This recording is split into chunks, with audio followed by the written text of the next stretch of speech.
Ibu pekerjaannya apa? Ibu hanya seorang pemulung.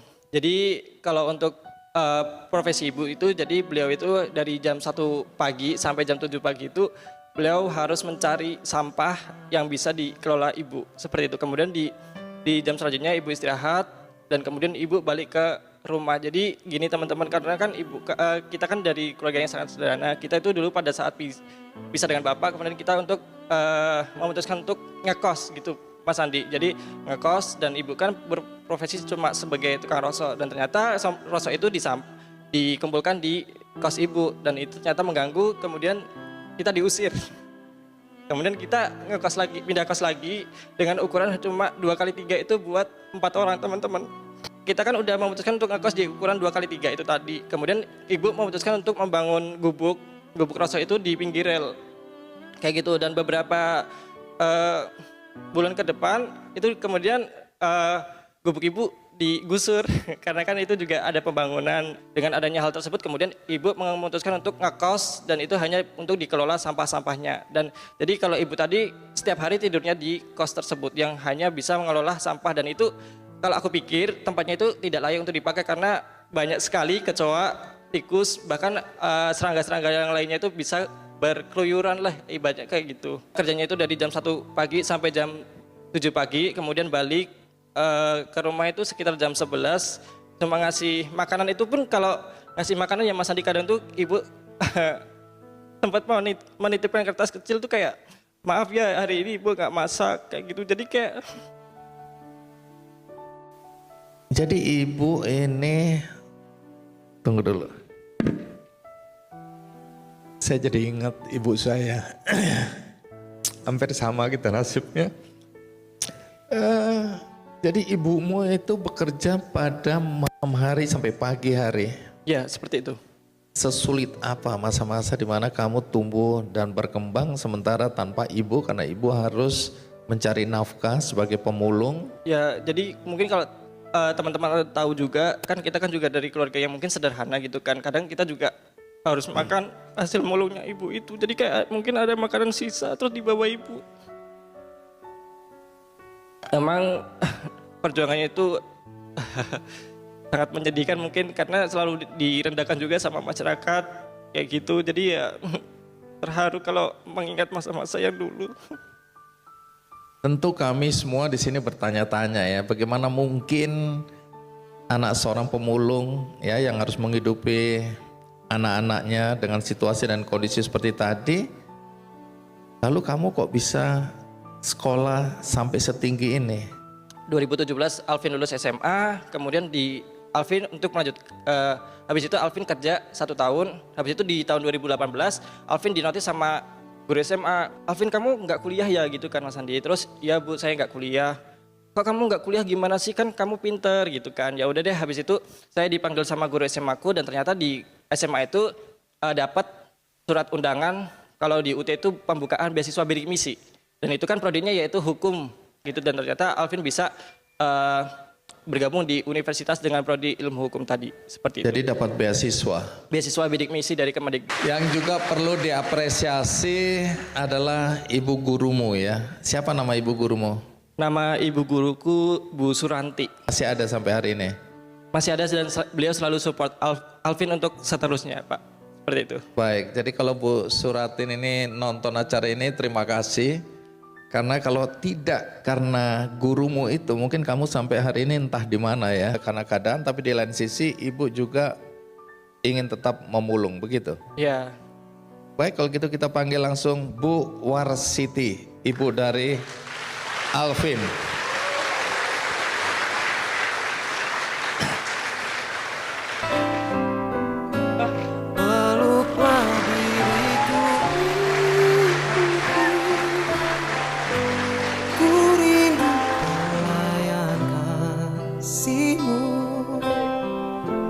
Doakanlah selalu diriku untuk jalani hidup ini.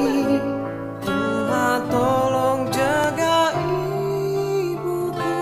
Iya, Bu Warsiti, terima kasih ya sudah mau hadir ya. Masih mau kangen-kangenan? Iya Kami kan? tunggu 7 hari 7 malam nggak ada masalah. Aduh, saya juga nangis jadinya Bu, suaranya serak. Bu Warsiti ya, Iya, masih memulung Bu. masih. Kenapa? Ya saya kalau nggak nyari rosok, nggak pemulung itu nggak makan Pak. Ntar kalau dapat kita kumpulin kan buat beli beras. Menghidupin anak-anak dan keluargaku. Waktu Alvin sekolah kan buat saku sekolah Pak, biar anak saya sekolah. Semua anak-anak yang masih duet itu biar sekolah Pak, biar punya pendidikan. Jadi kita nyari rosok itu saya kumpulin, ntar kalau jual ya buat saku sekolah anak, buat belanja, buat beli beras gitu Pak. Jadi Ibu memang tahu ya situasi dan kondisi sehingga Ibu berjuang untuk supaya anak-anak bisa sekolah dengan baik walaupun Ibu harus memulung. Iya, Kerja dari malam sampai pagi. iya sampai sore jam 4. Oh, sampai sore lagi. Iya, Buat ngelola sampah itu, Pak. milah-milah mengolah gitu loh Pak. Oh, setelah di Ya. rumah masih kerja lagi untuk memilah-milah. Iya. Ini Bisa. mulung apa nih Bu? Ya botol, ya plastik, kardus gitu Pak. Terus dijual ke ada yang menampung lah. Iya, pengepulnya. Rata-rata bisa mengumpulkan berapa Bu dalam sehari atau seminggu? Ya, seminggu itu nggak pasti Pak, soalnya harga ya naik ya turun, kadang ya laku 500, ya 600. Nggak mesti, kadang 400. Tapi kalau buat kebutuhan ya kurang lah Pak. Alvin, sekarang dari perspektif Alvin ya, nggak malu punya ibu pemulung? Tidak, karena beliau adalah wanita cantik yang membangun kekuatan dari masalah, tumbuh kuat dengan doa, dan tersenyum selalu dalam tekanan. Seperti itu. Tapi apakah kamu dalam keseharian atau dalam kegiatan-kegiatanmu menyembunyikan siapa ibumu dan profesinya apa? Tidak pernah. Saya sangat bangga mempunyai Ibu Warsiti sebagai Ibu Alvin.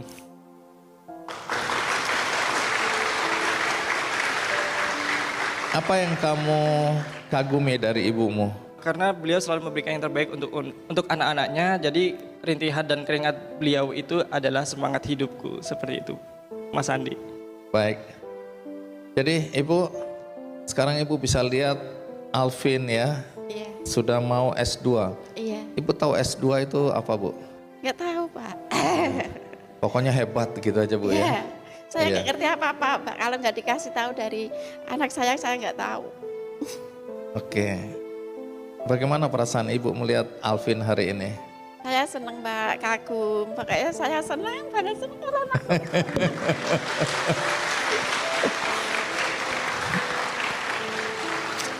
Baik.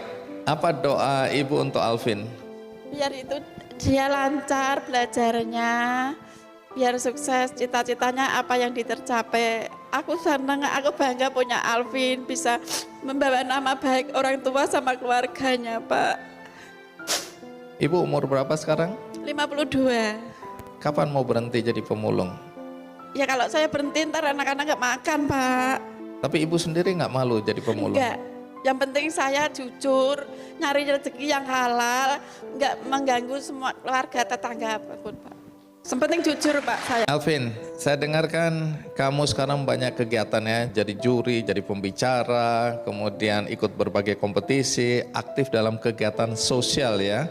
Ya, Nah, di luar sana Alvin, masih banyak anak muda, anak Indonesia yang mungkin latar belakangnya seperti kamu ya, dari keluarga yang relatif kurang mampu, kemudian berjuang untuk bisa mendapatkan pendidikan yang layak, tapi bisa juga mereka tidak punya keberanian dan tidak punya mimpi yang tinggi Ya. untuk bisa seperti kamu hari ini.